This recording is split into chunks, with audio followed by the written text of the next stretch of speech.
Rassie Erasmus has just named his squad to tour Argentina for next week. And of course, as expected, there are plenty of changes in the squad, with 7 players that Rassie has opted to leave out due to heavy workload and need of rest. These players are Bongi Mbonambi, Frans Malherbe, Peter Steph-Toy, Jason Colby, the last 2 having played every single minute of the Rugby Championship so far, Sasha Feinberg, Ngomazulu and Valilaru, as well as Damien Delandi. However, it is reported that it's just for this week, and all of them will be placed in specialized training programs to keep them sharp and for them to sharpen the sword for the test against Argentina in Mpumalanga the following week, which is really exciting. Now, I'm quite a fan of the fact that Rassie has brought in new players and has decided to rest some players who have potentially had a massive workload over the last 4 rounds of the Rugby Championship. It's exciting for me because we're going to see new combinations, we're going to see new guys put their hand up, and all in all increase squad depth. It's also important to know that this is no disrespect to Argentina. I believe Argentina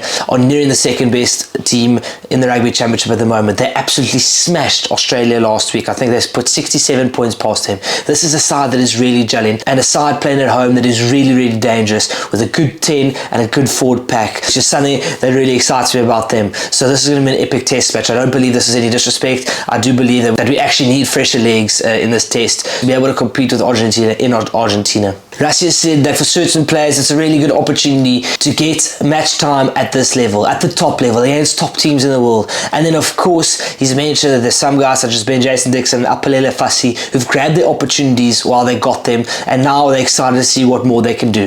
The props are Thomas Toy, Oxenche, Vincent Koch and Björn Steenenkamp. I'm massively excited for Thomas Toy. I really hope he gets a start in this test against Argentina. Someone who's massively impressed against for Bath in the English Premiership. I watched him in the Premiership final live at Twickenham and he was immense, having a really good game, almost helping Bath to win that Premiership one man down. He's been really good for me. Then Rassie selected Johan Grobelaar as a hooker, and then of course Malcolm Marx with Jan-Hendrik Wessels as a utility forward, of course covering prop and hooker. The locks are Eben Etzebeth. I thought that he was probably going to stay at home. However, he's probably said to Rassie he wants to break this record of Victor Matfields this year and absolutely smash it going forward. It's then Ruan Nokia, Nicolaas Janssen van Rensburg, who I think is going to get game time probably off the bench, and then Salman Murat, who's back and returns from injury. The loose forwards, Captain Serkelisi is travelling, which is an interesting one for me because I thought he was going to be unfit due to surgery to fix his face. However,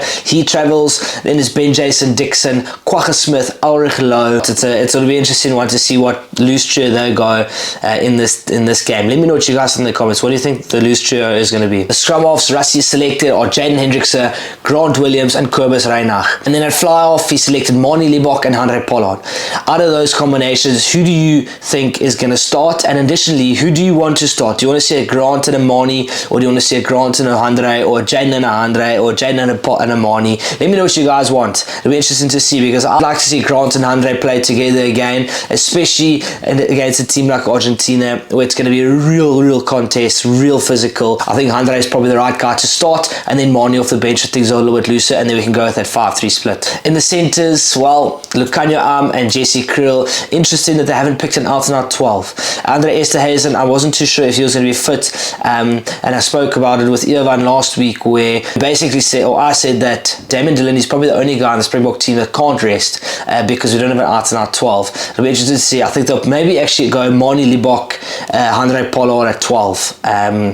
And then of course maybe a Lucanio and a Jesse on the wing. Let me know what you guys think about that. The outside backs are Kurtley Arendse, Makazole Mapimpi, Apelele Fassi, and then a utility back, Kane Moody. It'll be interesting to see who starts and who's on the bench there. I have a feeling they're probably going to start Makazole Mapimpi and Kurtley Arendse with Fassi at 15, and then Kane Moody on the bench just because of the versatility that he offers.